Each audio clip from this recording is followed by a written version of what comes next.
नमस्कार प्रेक्षक मित्रांनो, स्वागत आहे आपले भूमी क्रिएशन चॅनलवर। चला तर आपण आजच्या कथेला सुरुवात करूया। मुलाच्या शालेय प्रवेशासाठी त्याचे वडील त्याला शाळेत घेऊन गेले। शाळेची प्राचार्या निघाली त्याची घटस्फोटित पत्नी। त्यानंतर जे झालं ते पाहून मानवताही रडली। अमरावतीमधील हलकी गुलाबी सकाळ, हवेत फेब्रुवारी महिन्याचा गारवा मिसळला होता आणि सूर्याच्या पहिल्या किरणांनी शहरातील जुन्या हवेल्या आणि रुंद रस्त्यांवर प्रकाश पसरवला होता। त्याच सकाळी एक माणूस आपल्या लहान मुलाचा हात धरून अमरावतीमधील सर्वात प्रसिद्ध शाळेच्या गेट समोर उभा होता। त्या माणसाचं नाव होतं अनिल शिर्के। त्याच्या चेहऱ्यावर हलकीशी भीती दिसत होती, पण डोळ्यात आशेची एक चमक होती। त्याच्या सोबत उभा होता त्याचा 6 वर्षाचा मुलगा आरू, जो निरागसपणे शाळेच्या भव्य गेटकडे पाहत होता। ही शाळा शहरातील सर्वात प्रतिष्ठित शाळा मानली जात होती। येथे प्रवेश मिळवणे प्रत्येकाच्या आवाक्यातील गोष्ट नव्हती। अनिल मागील 2 महिन्यापासून सतत प्रयत्न करत होता की त्याच्या मुलाला येथे प्रवेश मिळावा। आज अखेर तो दिवस आला होता जेव्हा मुलाखत सुरू होणार होती। आरूने हळूच आपल्या वडिलांचा हात घट्ट पकडला आणि निरागस आवाजात विचारलं, बाबा, ही शाळा इतकी मोठी का आहे? अनिलने हलकसं हसत त्याच्या डोक्यावरून हात फिरवला आणि म्हणाला, कारण इथून शिकून मुलं मोठमोठी माणसं बनतात। आरूच्या डोळ्यात चमक आली, पण अनिलच्या मनात एक विचित्र भीती घर करून बसली होती। ही भीती फक्त मुलाखतीची नव्हती, ती त्याच्या भूतकाळाची होती। असा भूतकाळ ज्याला तो मागील 7 वर्षापासून विसरण्याचा प्रयत्न करत होता। दोघे हळूहळू शाळेच्या आत गेले। आत हिरवागार बगीचा होता। मुलं खेळत होती। कुठे हसण्याचे आवाज येत होते तर कुठे शिक्षक मुलांना वर्गात घेऊन जात होते। पण या सगळ्यांमध्ये अनिलचं लक्ष कुठेतरी दुसरीकडेच होतं। रिसेप्शनवर बसलेल्या महिलेने हसत विचारलं, हो सांगा। अनिलने थोडं संकोचित म्हटलं, माझा मुलगा आरूची प्रवेश मुलाखत आहे, प्राचार्या मॅडमकडे। महिलेने संगणकावर नाव पाहिलं आणि मग म्हणाली, हो, आरू शिर्के, तुम्हाला 3ऱ्या मजल्यावर जावं लागेल। प्राचार्या मॅडम स्वतः मुलाखत घेतील। अनिलने धन्यवाद म्हटलं आणि आरूचा हात धरून लिफ्टकडे निघाला। लिफ्टचे दरवाजे बंद झाले आणि जसं लिफ्टवर जाऊ लागली तसं अनिलचं हृदय वेगाने धडधडू लागलं। त्याला समजत नव्हतं की अचानक तो इतका अस्वस्थ का वाटत आहे। 3ऱ्या मजल्यावर लिफ्ट थांबली। दरवाजा उघडला आणि समोर एक लांब शांत कॉरिडॉर दिसलं। भिंतीवर मुलांची रंगबिरंगी चित्र लावली होती। अनिल हळूच चालत त्या दरवाजापर्यंत पोहोचला, ज्याच्या बाहेर एक नेमप्लेट लावलेली होती। त्याने जशी ती नेमप्लेट वाचली, त्याची पावलं अचानक तिथेच थांबली। त्याचा श्वास जणू थांबला। प्राचार्या आराध्या। अनिलच्या हातातून जवळजवळ आरूचा हात सुटला। त्याचा चेहरा क्षणात फिक्कट पडला, कारण आराध्या काही अनोळखी नव्हती। ती त्याची घटस्फोटित पत्नी होती। तीच आराध्या जिच्याशी त्याने 7 वर्षापूर्वी लग्न केलं होतं आणि मग त्याच 7 वर्षापूर्वी त्यांचं नातंही तुटलं होतं। त्या घटस्फोटाने फक्त 2 लोकांना वेगळं केलं नव्हतं, त्याने 2 आयुष्य आतून मोडून टाकली होती। अनिल समोर अचानक 7 वर्षापूर्वीच्या आठवणी फिरू लागल्या। ती पावसाची रात्र, घरात घुमणारे वादाचे आवाज आणि आराध्याचं ते शेवटचं वाक्य, जे आजही त्याच्या कानात घुमत होतं, अनिल, आज नंतर माझ्या आयुष्यातून कायमचा निघून जा। त्या रात्रीनंतर दोघांचे मार्ग वेगळे झाले होते।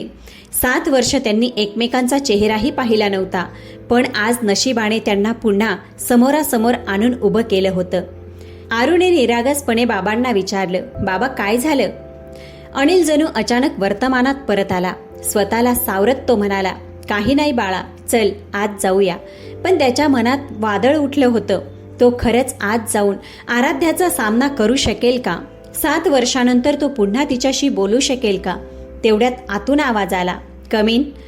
अनिलची पावलं आपोआप दरवाजाकडे वळलं। त्याने हळूच दरवाजा उघडला आणि जसा आत गेला त्याची नजर समोर बसलेल्या महिलेवर पडली। काही सेकंदासाठी जणू वेळच थांबला। आराध्या आपल्या खुर्चीत बसली होती। तिच्या हातात एक फाईल होती, पण अनिलला पाहताच तिचा हात हवेतच थांबला। दोघांच्या नजरा भिडल्या आणि 7 वर्षाचं अंतर एका क्षणात त्यांच्यामध्ये उभं राहिलं। आराध्या आधीपेक्षा अधिक आत्मविश्वासपूर्ण दिसत होती। तिच्या डोळ्यात तोच तेज होता, पण चेहऱ्यावर आयुष्याचा थकवाही स्पष्ट दिसत होता। अनिलने कोरड्या ओठांनी हळूच म्हटलं, हॅलो आराध्या। आराध्या काही क्षण त्याच्याकडे पाहत राहिली. मग आपला आवाज सामान्य ठेवत ती म्हणाली, mister Shirke, please please seat. तिने मुद्दाम त्यांचं नाव घेतलं नाही, जणू त्यांच्यामध्ये कधी काही नातंच नव्हतं. अनिल शांतपणे खुर्चीवर बसला. आरू त्याच्या बाजूला उभा होता. तेवढ्यात आराध्याची नजर आरूवर पडली. ती काही सेकंद त्याच्याकडे पाहत राहिली. तिच्या डोळ्यात अचानक एक विचित्र भाव उमटला. हा तुमचा मुलगा आहे का? तिने हळू आवाजात विचारलं. अनिलने मान हलवली. हो आरू. आरू हसून म्हणाला, हॅलो मॅम. आराध्यानेही हलकंसं हसू दिलं, पण तिच्या मनात कुठेतरी एक वेदना उठली. कारण एक काळ असा होता जेव्हा तिनेही आई होण्याचं स्वप्न पाहिलं होतं, पण ते स्वप्न कधी पूर्ण झालं नाही. खोलीत पुन्हा शांतता पसरली. अनिलची नजर भिंतीवर लावलेल्या एका फोटोवर गेली. त्या फोटोमध्ये आराध्या एका पुरस्कार समारंभात उभी होती आणि खाली लिहिलं होतं, बेस्ट प्रिन्सिपल अवॉर्ड 2024.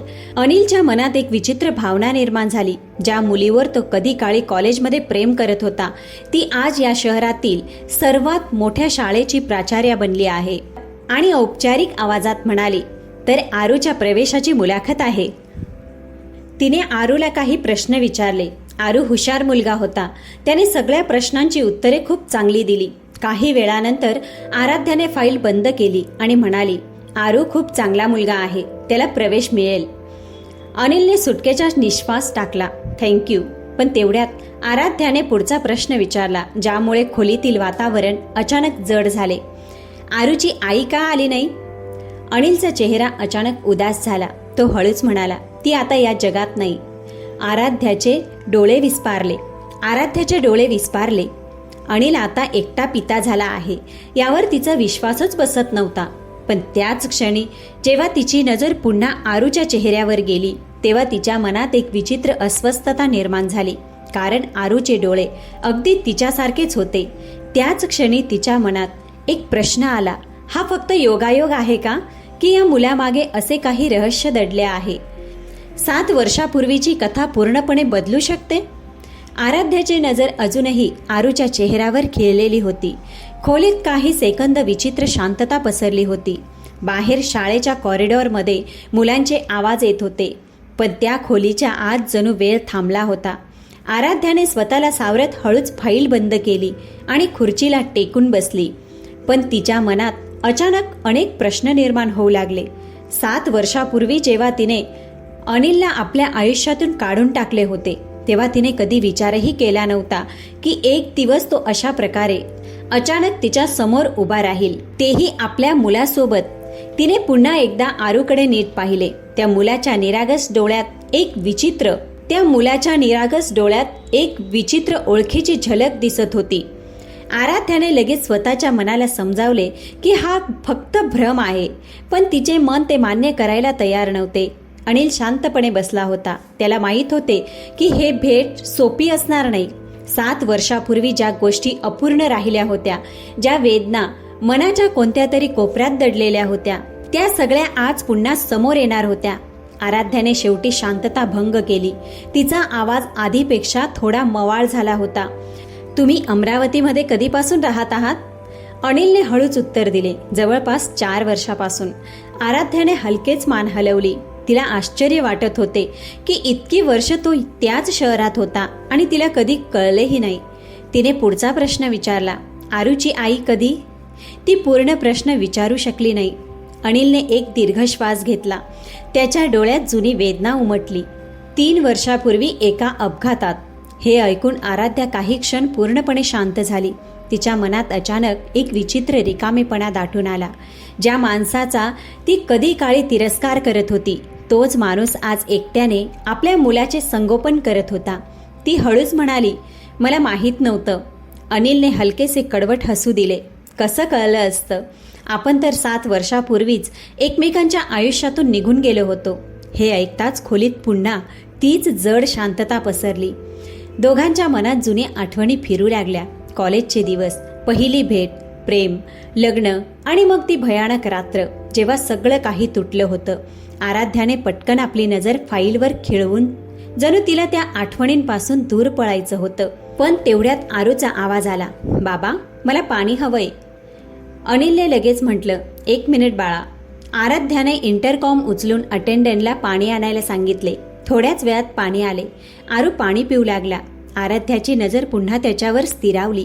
ती जितकी त्याच्याकडे पाहत होती तितकी तिची अस्वस्थता वाढत होती. शेवटी तिने स्वतःलाच एक प्रश्न विचारला, या मुलात असे काय आहे जे तिला इतके अस्वस्थ करत आहे?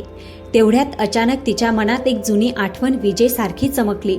7 वर्षापूर्वीची ती शेवटची रात्र. तोच वाद, तेच आरोप, तेच कागद, ज्यांवर तिने रागाच्या भरात घटस्फोटाची सही केली होती. पण त्या रात्रीनंतर तिच्या आयुष्यात जे घडले होते ती गोष्ट तिने कधीच कोणाला सांगितली नव्हती. आराध्याच्या चेहऱ्यावरचा रंग हळूहळू बदलू लागला. अनिलला हे जाणवले. त्याने विचारले, सगळं ठीक आहे ना?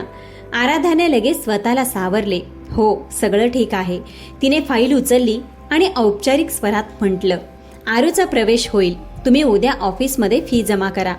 अनिलने मान हलवली. धन्यवाद. तो उठू लागला. पण तेवढ्यात आराध्याने अचानक म्हटले, 1 मिनिट. अनिल थांबला. आराध्याचे डोळे आता थेट त्याच्या डोळ्यात होते. तिच्या आवाजात हलकीशी कंप होती. अनिल, मी आरूशी थोडा वेळ एकांतात बोलू शकते का? हे ऐकून अनिल काही क्षण आश्चर्यचकित झाला. एकांतात? आराध्याने मान हलवली. हो, फक्त 2 मिनिटे. अनिलने आरूकडे पाहिले. मुलगा निरागसपणे इकडे तिकडे पाहत होता. काही क्षण विचार केल्यानंतर अनिल म्हणाला, ठीक आहे. तो खुर्चीतून उठून बाहेर गेला. आता खोलीत फक्त आराध्या आणि आरू दोघंच होते. काही सेकंदापर्यंत दोघांमध्ये शांतता दडलेली होती. मग आराध्या हळूच आपल्या खुर्चीतून उठली आणि आरू समोर येऊन बसली. तिने मुलाच्या चेहऱ्याकडे खूप लक्षपूर्वक पाहिले. तिच्या हृदयाची धडधड वेगाने वाढत होती. तिने खूप हळूच विचारले, आरू, तुझं वय किती आहे? 6 वर्ष. आराध्याचे हात अचानक थंड पडले. तिने पुढचा प्रश्न विचारला, तुझा जन्म कधी झाला? आरूने निरागसपणे उत्तर दिले, बाबा म्हणतात माझा जन्म 15 ऑगस्टला झाला. हे ऐकताच आराध्याच्या चेहऱ्यावरचा रंग उडाला. तिच्या डोळ्यासमोर जणू सगळं फिरू लागलं.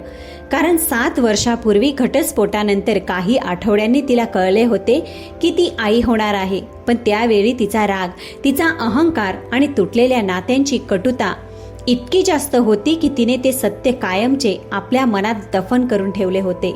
तिने कोणालाच सांगितले नाही, कोणालाही नाही, अगदी अनिलला सुद्धा नाही.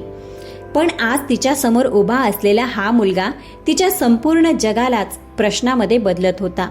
तेवढ्यात दरवाजा उघडला आणि अनिल आत आला. त्याने पाहिले की आराध्याचा चेहरा पूर्णपणे फिक्कट पडला होता. त्याने घाबरत विचारले, काय झालं? आराध्या हळूच उभी राहिली. तिच्या डोळ्यात अश्रू चमकत होते. ती थरथरत्या आवाजात म्हणाली, अनिल, मला तुला एक खूप महत्त्वाची गोष्ट विचारायची आहे. जर आरूची आई 3 वर्षापूर्वी मरण पावली तर मग मुलाची आई नेमकी कोण होती? खोलीतील हवा जणू थांबली होती. आराध्याचे शब्द अजूनही खोलीत घुमत होते. जर आरूची आई 3 वर्षापूर्वी मरण पावली तर मग या मुलाची आई नेमकी कोण होती? अनिल काही सेकंद पूर्णपणे शांत उभा राहिला. त्याच्या चेहऱ्यावरचा गोंधळ स्पष्ट दिसत होता. आराध्या असा प्रश्न का विचारत आहे हेच त्याला समजत नव्हते. तो हळूच म्हणाला, तू हा प्रश्न का विचारत आहेस आराध्या? आराध्याच्या डोळ्यात आता अस्वस्थता स्पष्ट दिसत होती. तिच्या आत अनेक वर्षापासून दडलेलं एक सत्य जणू बाहेर येण्यासाठी तडफडत होते. पण ती अजूनही स्वतःला थांबवत होती. तिने एक दीर्घ श्वास घेतला आणि म्हणाली, मी फक्त सहज विचारत होते. अनिलने हलकेच भुवया आकुंचित केल्या. त्याला जाणवत होते की गोष्ट इतकी साधी नाही. पण त्याने जास्त आग्रह केला नाही. त्याने आरूचा हात धरला आणि म्हणाला, चल बाळा. दोघेही दरवाजाकडे जाऊ लागले. पण तेवढ्यात आराध्याने पुन्हा आवाज दिला, अनिल थांब. यावेळी तिचा आवाज आधीपेक्षा अधिक जड होता. अनिलने मागे वळून पाहिले. आराध्या आता खुर्चीचा आधार घेऊन उभी होती. तिच्या डोळ्यात एक विचित्र वादळ होते. काही सेकंद ती काही बोलू शकली नाही.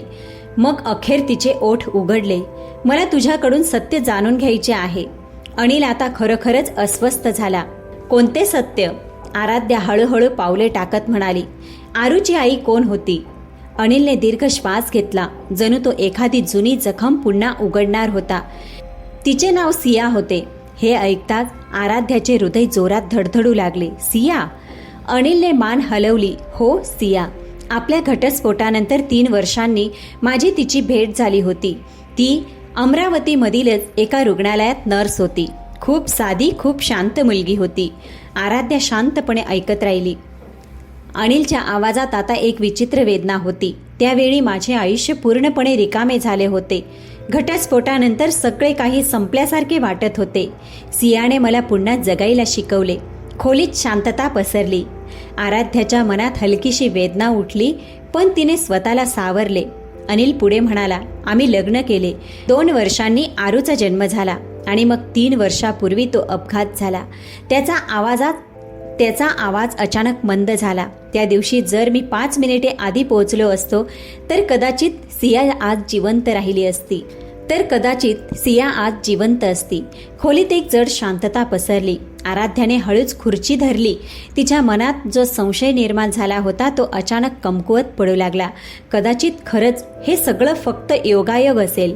पण तेवढ्यात तिची नजर पुन्हा आरूच्या चेहऱ्याकडे गेली. तेच डोळे, तीच निरागसता, तोच चेहऱ्याचा बांधा. तिचे मन पुन्हा अस्वस्थ झाले. तिने हळूच विचारले, आरूचा जन्म अमरावतीमध्येच झाला होता का? अनिल म्हणाला, नाही. त्यावेळी माझी पोस्टिंग दुसऱ्या शहरात होती. आराध्याच्या मनाला जणू आणखी एक धक्का बसला.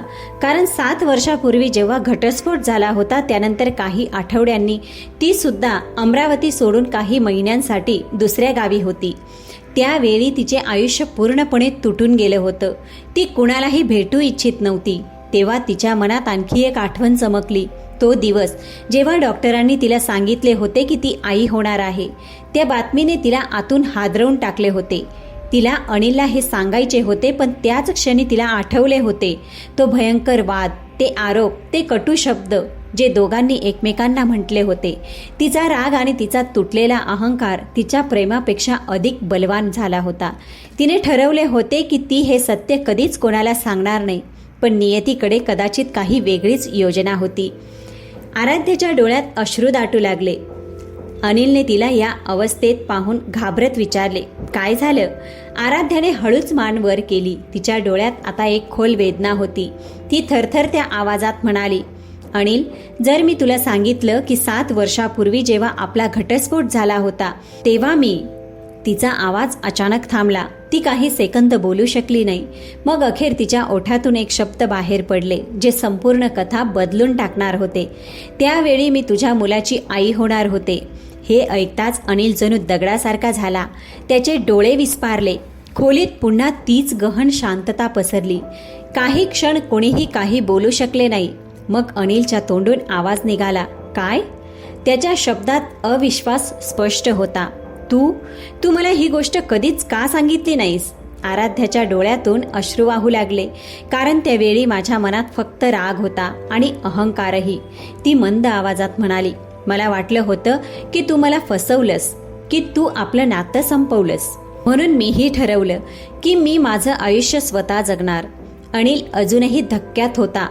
त्याचे मन जणू हे सत्य स्वीकारू शकत नव्हते. त्याने मंद आवाजात विचारलं, मग त्या मुलाचं काय झालं? हा प्रश्न ऐकताच आराध्याच्या डोळ्यात आणखी अश्रू दाटले. ती थरथरत्या आवाजात म्हणाली, तो या जगात येण्याआधीच... तिचा आवाज तुटला. खोलीत गडद शांतता पसरली. पण त्याच क्षणी आराध्याच्या मनात आणखी एक भीती निर्माण झाली.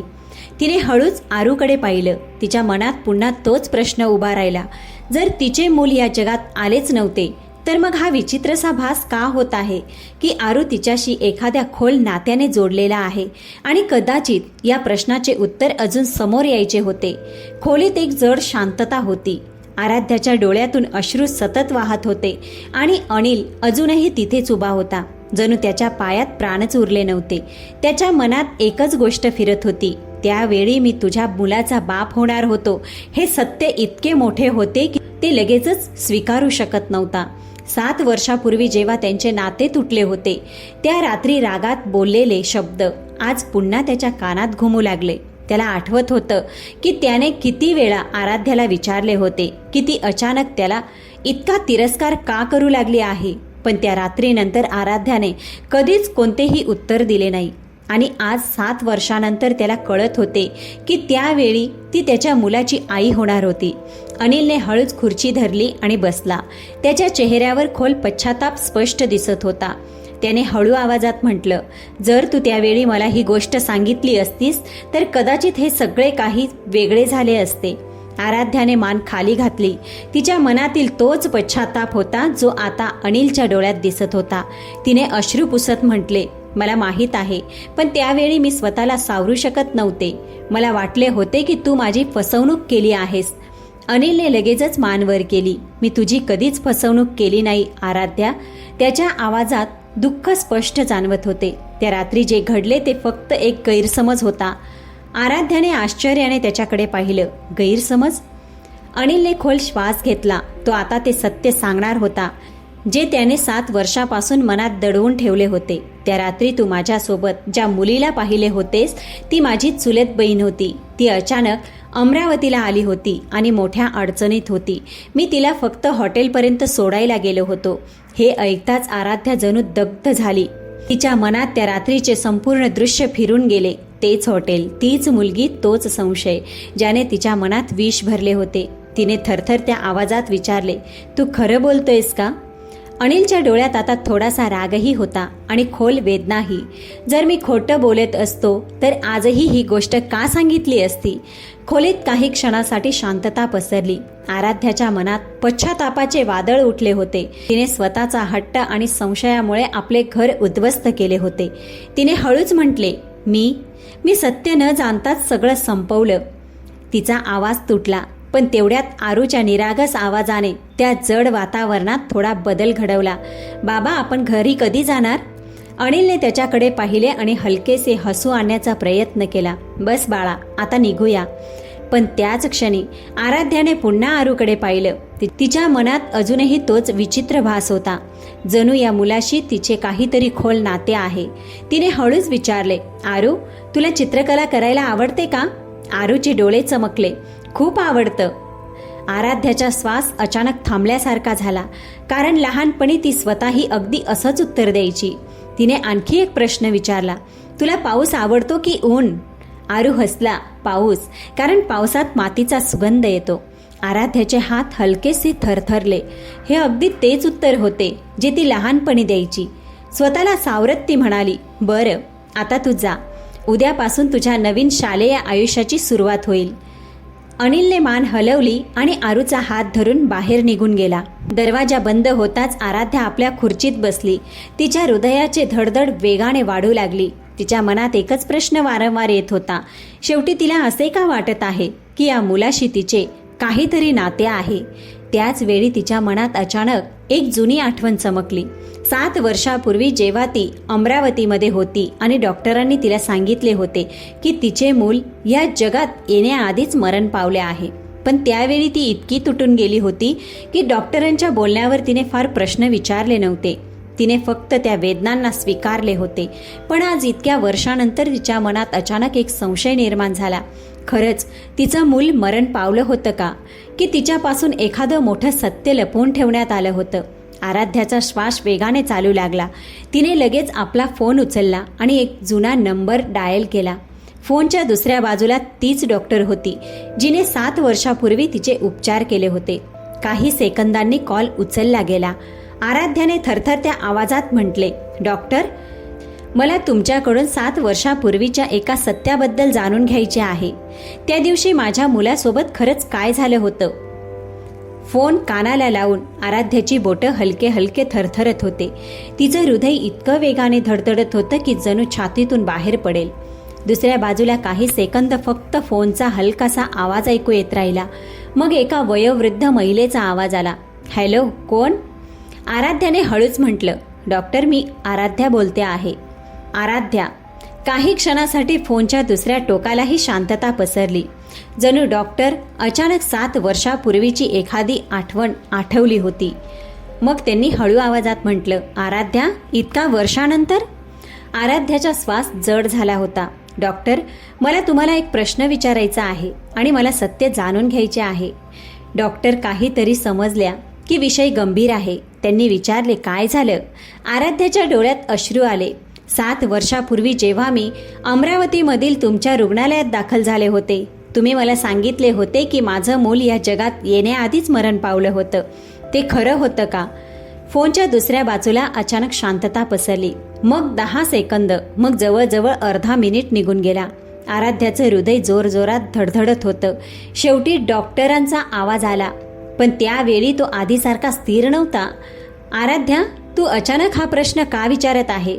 आराध्याने लगेच उत्तर दिले, कारण मला सत्य जाणून घ्यायचे आहे. तिच्या आवाजात यावेळी ठामपणा होता. कृपया मला खोटं सांगू नका. मग काही सेकंदाची शांतता होती आणि मग डॉक्टरांनी जे सांगितलं त्याने आराध्याचं संपूर्ण जग हादरलं. तुझं मूल त्या दिवशी मरण पावलं नव्हतं. हे ऐकताच आराध्याच्या हातातून फोन जवळजवळ निसटला. तिचा श्वास थांबला. तिने थरथरत्या आवाजात विचारलं, काय? डॉक्टरांचा आवाज आता जड झाला होता. तुझे मूल जिवंत जन्मलं होतं, पूर्णपणे निरोगी. आराध्याच्या डोळ्यातून अश्रू वाहू लागले. तिचं हृदय जणू एका क्षणासाठी धडधडायलाच विसरलं. तिने कसंबसं विचारलं, मग तुम्ही मला का सांगितले की ते मरण पावले होते? फोनच्या दुसऱ्या बाजूला डॉक्टरांनी खोल श्वास घेतला. कारण त्यावेळी तुझी अवस्था खूप वाईट होती. तू मानसिकदृष्ट्या पूर्णपणे तुटून गेली होतीस. तुला वारंवार बेशुद्धी येत होती आणि तुझ्या कुटुंबियांनाही असे वाटत होते की तुला त्या मुलाच्या जबाबदारीपासून दूर ठेवावे. आराध्याचं मन सुन्न झालं. मुलाला एखाद्या अनाथाश्रमात पाठवावे आणि तुला सांगावे की मूल वाचू शकले नाही. हे ऐकताच आराध्याच्या डोळ्यासमोर अंधार पसरला. तिला विश्वासच बसत नव्हता की तिच्या स्वतःच्या भावाने तिच्याशी इतका मोठा विश्वासघात केला होता. तिचा आवाज तुटला, मग माझं मूल आता कुठे आहे? फोनच्या त्या बाजूला काही सेकंद शांतता होती. मग डॉक्टर म्हटले, मला फक्त एवढंच माहीत आहे की त्या मुलाला अमरावतीमधील एका अनाथाश्रमात पाठवण्यात आले होते. त्यानंतर काय झालं मला माहीत नाही. आराध्याचे हात थरथरू लागले. तिचं हृदय जोरजोरात धडधडत होतं. तिच्या मनात अचानक आरूचा चेहरा तरळून गेला. तेच डोळे, तेच हसू, तोच विचित्र आपलेपणा. तिच्या मनात विजेसारखा एक विचार चमकून गेला. असं होऊ शकतं का की तेच मूल आज तिच्यासमोर आरू बनून उभा आहे? त्याच वेळी शाळेबाहेरील पार्किंगमध्ये अनिल आपली कार सुरू करत होता. आरू मागच्या सीटवर बसला होता आणि खिडकीतून बाहेर शाळेकडे पाहत होता. अचानक तो म्हणाला, बाबा, त्या मॅडम खूप छान होत्या. अनिलने हलकेसे हसले, पण त्याच्या मनात अजूनही जुन्या गोष्टी फिरत होत्या. 7 वर्षापूर्वीचे गैरसमज, तुटलेले नाते आणि अचानक समोर आलेले ते सत्य. तेवढ्यात मागून कोणीतरी आवाज दिला, अनिल थांब. अनिलने आरशात पाहिले. आराध्या झपाझप पावले टाकत त्याच्या कारकडे धावत येत होती. तिच्या चेहऱ्यावर अश्रू होते आणि डोळ्यात एक विचित्र अस्वस्थता. अनिल लगेच कारमधून बाहेर उतरला. काय झालं? आराध्या त्याच्या समोर येऊन थांबली. तिचा श्वास जोरात चालला होता. तिने थरथरत्या आवाजात म्हटले, अनिल, मला वाटतं आरू आपला मुलगा असू शकतो. हे ऐकताच अनिल जणू गोठून गेला. त्याच्या डोळ्यात एकाच वेळी हजारो प्रश्न फिरू लागले. तू काय बोलतीयस? आराध्याने अश्रू पुसत म्हटले, मला आत्ताच कळलं आहे. माझं बाळ मरण पावलं नव्हतं. त्याला अनाथाश्रमात पाठवण्यात आलं होतं. अनिलचे डोळे विस्फारले. त्याने लगेच कारमध्ये बसलेल्या आरूकडे पाहिले. तो छोटासा मुलगा निरागसपणे त्यांच्याकडे पाहत होता. त्या क्षणी अनिलच्या मनातही एक विचित्र खळबळ उडाली. खरंच असं होऊ शकतं का? नशीब 7 वर्षानंतर त्यांना त्यांचा हरवलेला मुलगा परत देणार होता का? पण या प्रश्नाचं उत्तर अजूनही बाकी होतं. कारण खरी सत्यता जाणून घेण्यासाठी त्यांना आता त्या अनाथाश्रमात जावं लागणार होतं, जिथून कदाचित त्यांच्या संपूर्ण आयुष्यातील सर्वात मोठं सत्य समोर येणार होतं. आराध्याचे शब्द ऐकून अनिल काही क्षण पूर्ण शांत उभा राहिला. जणू त्याच्या मनाने इतकी मोठी गोष्ट एका क्षणात स्वीकारण्यास नकार दिला होता. कारमध्ये बसलेला छोटासा आरू खिडकीतून दोघांकडे पाहत होता. त्याला समजत नव्हतं की अचानक काय झालं आहे. अनिलने हळूच म्हटलं, आराध्या, तुला कदाचित काही गैरसमज झाला आहे. पण यावेळी आराध्याच्या डोळ्यात फक्त शंका नव्हती, तर एक खोल विश्वासही होता. तिने थरथरत्या आवाजात म्हटलं, मलाही आधी तसंच वाटलं होतं, पण आत्ताच डॉक्टरांशी बोलणं झालं. त्यांनी सांगितलं की माझं बाळ त्या दिवशी मरण पावलं नव्हतं. त्याला अमरावतीमधील एका अनाथाश्रमात पाठवण्यात आलं होतं. हे ऐकताच अनिलच्या हृदयाची धडधड वाढली. त्याने लगेच विचारलं, कोणता अनाथाश्रम? आराध्याने उत्तर दिलं, अमरावती बाल सेवा आश्रम. हे नाव ऐकताच अनिल अचानक शांत झाला. त्याच्या डोळ्यात आश्चर्य स्पष्ट दिसू लागलं. आराध्याने लगेच विचारलं, काय झालं? अनिलने हळूहळू कारकडे पाहिलं, जिथे आरू बसला होता. मग त्याने हळू आवाजात म्हटलं, आरू त्याच अनाथाश्रमातून आला आहे. हे ऐकताच आराध्याचा श्वास थांबला. तिच्या पायाखालची जमीन जणू सरकली. तिच्या डोळ्यातून अश्रू वाहू लागले. तिने हळूच कारकडे पावले टाकली आणि खिडकीजवळ येऊन उभी राहिली. आरूने निरागसपणे तिच्याकडे पाहिलं आणि हसला. त्या निरागस हास्यात इतकं आपलेपण होतं की आराध्याचं मन भरून आलं. तिच्या डोळ्यांसमोर अचानक 7 वर्षापूर्वीच्या सगळ्याच आठवणी फिरू लागल्या. तिचं तुटणं, रुग्णालयातील ती खोली आणि मग ती वेदना जी तिने कायमची आपल्या मनात दडपून ठेवली होती. पण आज नशिबाने कदाचित ती वेदना तिला परत दिली होती, एका नव्या आशेसह. अनिल अजूनही शांत होता. त्याच्या मनातही वादळ सुरू होतं. त्याने हळूच म्हटलं, मी आरूला 3 वर्षापूर्वी त्या अनाथ आश्रमातून दत्तक घेतलं होतं. त्यावेळी मला सांगण्यात आलं होतं की त्याच्या आईवडिलांचा काहीच पत्ता नाही. आराध्याचे अश्रू थांबत नव्हते. तिने थरथरत्या हातांनी कारचं दार उघडलं आणि हळूच आरू समोर बसली. काही सेकंद ती फक्त त्याच्याकडे पाहत राहिली. त्याच्या चेहऱ्यावरील प्रत्येक छोटी गोष्ट तिला आपल्या हृदयाशी जोडलेली वाटत होती. तिने अगदी हळू आवाजात विचारलं, आरू, मी तुला मिठी मारू शकते का? आरूने निरागसपणे मान हलवली आणि लगेच तिच्या गळ्यात पडला. जणू त्यालाही त्या क्षणी एक वेगळंच आपलेपण जाणवत होतं. आराध्याने त्याला घट्ट आपल्या छातीशी कवटाळलं. तिच्या डोळ्यातून अश्रू वाहू लागले. पण त्या अश्रूंमध्ये आता फक्त वेदना नव्हती, त्यात समाधानही होतं.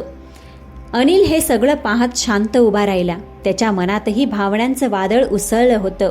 7 वर्षापूर्वी जे नातं तुटलं होतं, कदाचित नशीब आज तेच नातं पुन्हा जोडण्याचा प्रयत्न करत होतं. काही वेळानंतर आराध्याने हळूच आरूच्या डोक्यावरून हात फिरवला आणि हसण्याचा प्रयत्न केला. मग तिने अनिलकडे पाहिलं. तिच्या डोळ्यात आता पश्चातापही होता आणि आशाही. तिने हळू आवाजात म्हटलं, अनिल, आपण आपल्या गैरसमजांमुळे 7 वर्ष गमावली. अनिलने एक खोल श्वास घेतला. हो, पण कदाचित नशिबाने आपल्याला आणखी एक संधी दिली आहे. दोघे काही क्षण एकमेकांकडे पाहत राहिले. त्यांच्यामध्ये अजूनही अनेक अपूर्ण गोष्टी होत्या, अनेक जुन्या जखमा होत्या, पण त्यांच्यामध्ये एक पूलही होता, आरू. त्याच क्षणी आरूने निरागसपणे विचारलं, बाबा, ही मॅडम का रडत आहे? अनिल हलकसं हसला आणि म्हणाला, कारण कधी कधी आनंदातही अश्रू येतात बाळा. आरूने पुन्हा आराध्याकडे पाहिलं आणि म्हणाला, मॅडम, तुम्हीही आमच्या घरी या. बाबा खूप छान जेवण बनवतात. हे ऐकून आराध्याच्या ओठांवर हलकसं हसू उमटलं. तिने प्रेमाने आरूच्या गालाला स्पर्श केला. त्या क्षणी तिला असं वाटलं जणू 7 वर्षाचा अंधार अचानक संपला आहे आणि तिच्या आयुष्यात पुन्हा प्रकाश परत आला आहे. अमरावतीची तीच सकाळ आता थोडी अधिक उजळ वाटत होती. कधी कधी आयुष्य माणसाला खूप दूर घेऊन जातं, गैरसमज, वेदना आणि विरहाच्या वाटांमधून चालवतं. पण जर नात्यांमध्ये सत्य आणि माणुसकी जिवंत राहिली तर नशीब एक दिवस त्यांना पुन्हा भेटवण्याचा मार्ग नक्की शोधतं आणि त्या दिवशी अश्रूही हसायला लागतात. प्रेक्षक मित्रांनो, आजच्या कहाणीबद्दल तुमचे मत काय आहे कॉमेंटमध्ये मांडायला विसरू नका. प्लीज कॉमेंट करून नक्की सांगा. चला तर भेटूया पुढच्या कथेसोबत.